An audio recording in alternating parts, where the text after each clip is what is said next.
So I'd love you to talk a little bit about the inspiration of Baba Pascha. Oh, yeah. Is it Pascha? Because Yeah, my husband's Greek and yeah. we call it Pascha too. The Um, bread, the Easter bread. yes, Yeah, yes. yeah. Uh, and her spider companion, and what Mhm. made you decide to take on such a big artistic project? I Right. imagine that took you months not only to fabricate, but then just to mentally work through the process behind the build. Yeah. So, I had when I had well, it's my only solo show, at the Harrison Center, and when I was applying to go back to grad school, I knew that this show was happening, and I had an idea for what I wanted the show to be about, um, and I went back to school knowing that some of the things that I wanted to make for the show were beyond, like, my scope in my studio. So I was like, "Well, I have this show and I'm gonna use part of grad school to, like, build this show, and also there's a lot of room to grow these ideas, and, like, it's not set in stone what I'm doing, but I have this rough idea and I have a timeline." So, there were things that I knew, and it really allowed me to just be, like, laser focused and stay super busy in school, which was great. So, but for Baba Pascha, and Baba Pascha is a figure that's made out of ceramic. She's kind of built like a no, she's not kind of, she's built like a doll.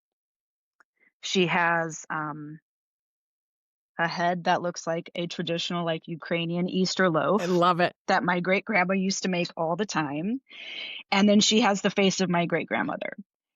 And, her fundamental idea was, like, this being of breaking bread with each other. And the show also had, like, a table of wearable food. That was all the, like, 3 traditional foods that I had eaten as a child. Some of them I loved, some of them I hated, but they were my family's food and, like, my traditional food. So I was using my own heritage and background as inspiration.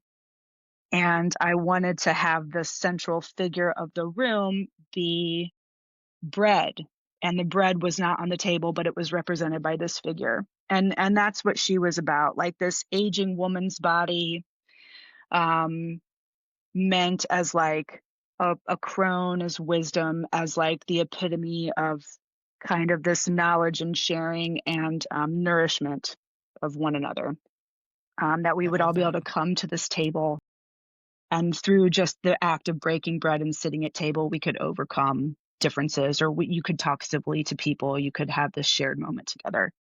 And then, I love folklore stories, and every folklore story needs a companion animal. So, um, Baba Pascha's companion is this bronze spider that I made. My She's first ever cast incredible. bronze project was a doozy. I don't think I'll ever be able to do it again, but it and, like, in my made up story, the spider comes first, right? The spider is the one of, like, it's meant to be the origin, and the spider, like, makes the bread as a way to bridge this gap between nature and people in my own made up Mm. folklore. And, the spider has a web inside of it that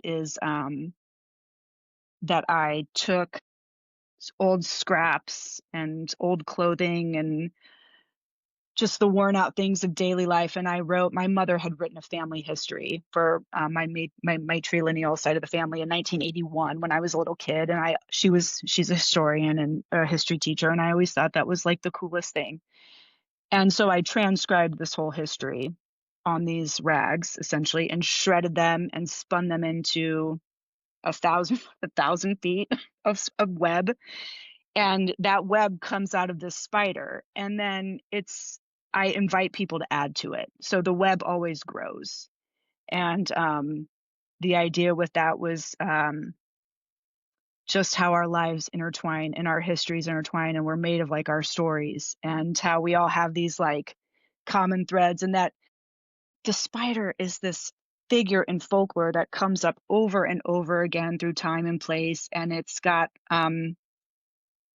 I don't know, sometimes it's positive and sometimes it's negative, but it always has this, um, we're building we're building home, we're, like, tethered to each other, we have threads binding to each other, and I think that the spider and the Baba Pascha figure are kind of meant to be, they're like a visual language that is a tether to, like, storytelling that most people have in common. So Yeah. it's just meant to be like a visual reminder of these stories which are tethers for us, for people.